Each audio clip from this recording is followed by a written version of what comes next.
to welcome all of the listeners to this podcast.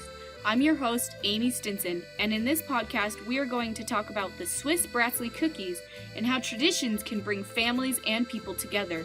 So keep on listening.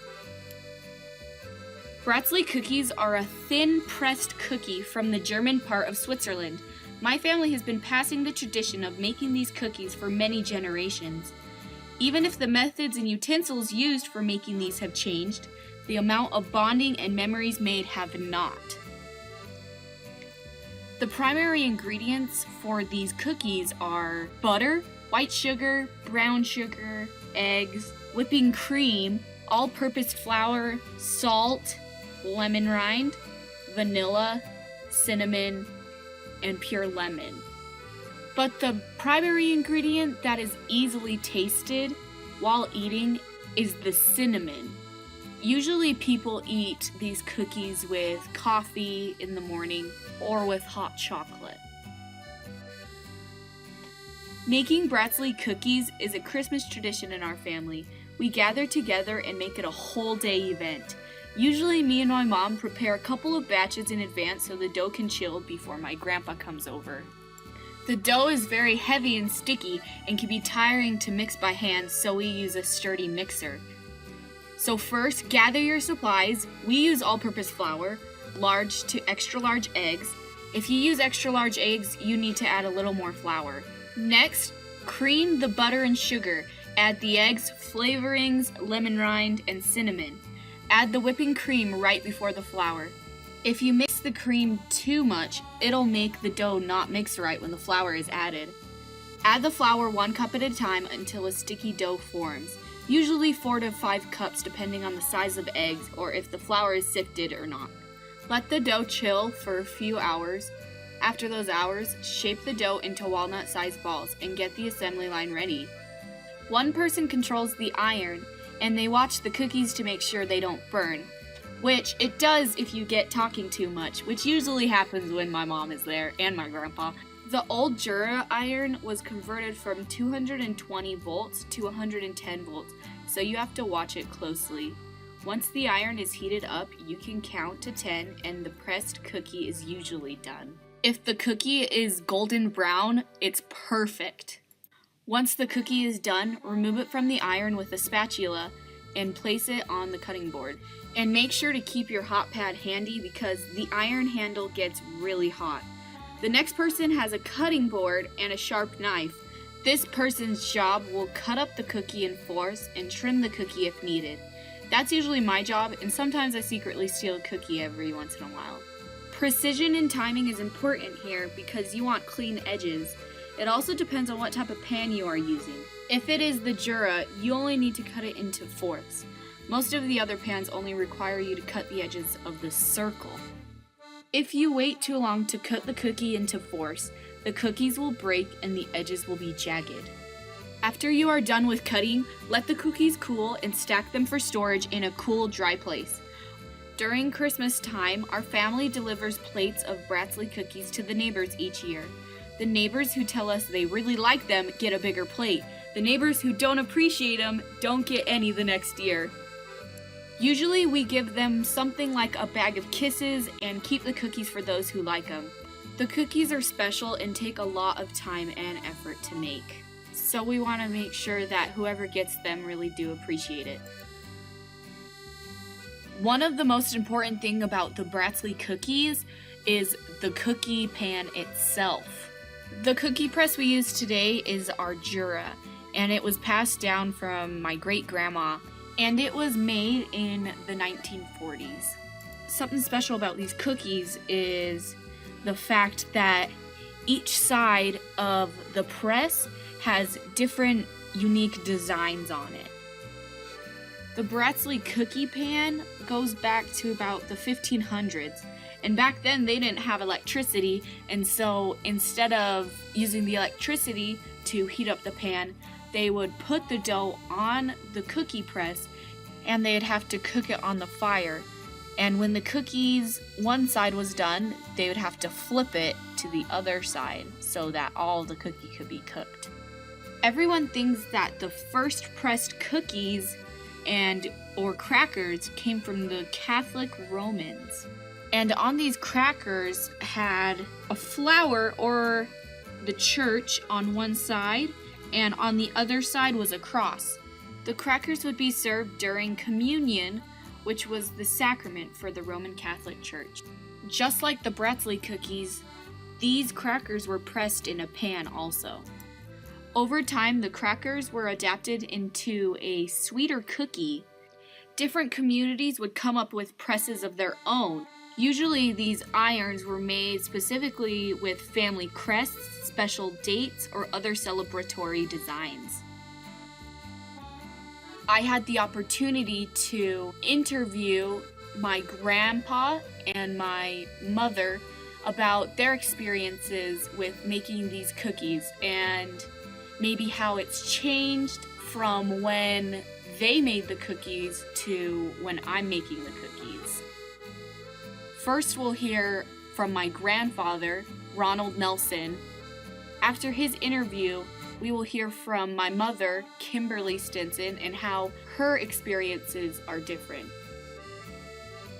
The only one we remember was when Grandma Laura and Grandpa Vern started making them. I must have been, we'll say 10. We'll say back in 1954. You couldn't, okay, I didn't, let's see, what did I do? Would you have to roll it in balls? Yeah, I was a ball roller. Were you? Uh-huh. You'd make them the size of a walnut, right? Uh-huh. I think Dad had to wear, back in the olden days, I used to have to wear a mitt. Because it's so hot. Uh-huh. Yeah. And so, let's see, then after you had to count to 10, so you couldn't get interrupted. Like you. And then you'd lift the thing up, and then Grandma would scoop it off and put it over on the... And then who would cut it? I don't remember that. I think they just broke them after they didn't do like we did. I don't think they were as meticulous as you. You had to cut all the edges off. They just cut them. Yeah. Then we'd put them on the plates. This was mostly at Christmas time. That's the only time we made them. Yeah. Then we put them on the plates with the spritz. And we'd deliver about 75. To everyone in the board. 75 plates? Wow. It'd take all week to get them delivered. Oh my goodness. Would you walk? Yeah. Ooh. Then when I got older, I used to get to drive Dad around. And we'd put the dried shotgun, and then we'd take them and get them out of the back. That's what Aimee and I did. One of the things that I remember, it's gone, the tradition has gone way past me, my parents, and my grandparents, and their parents, and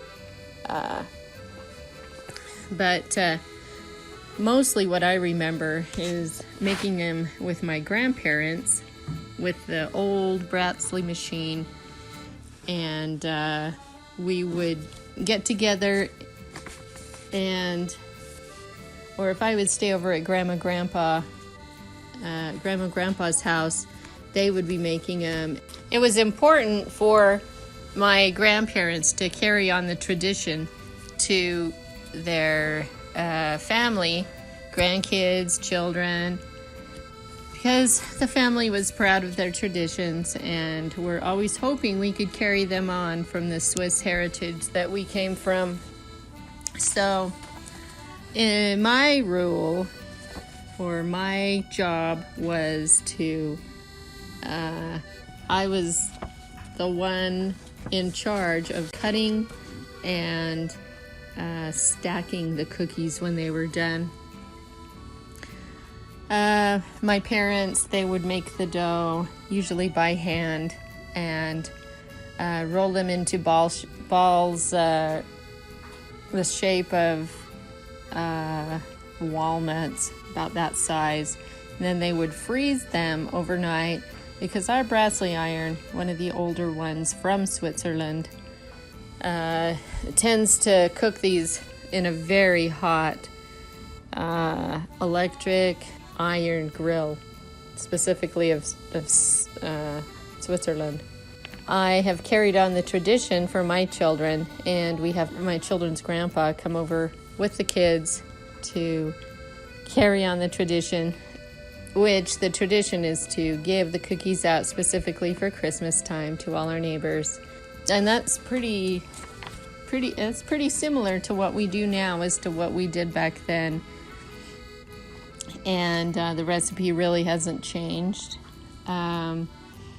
I feel that this chance to do it with my grandparents and my parents and now my children, it's a wonderful opportunity to appreciate the traditions that our forefathers had, and to have fun like we had fun.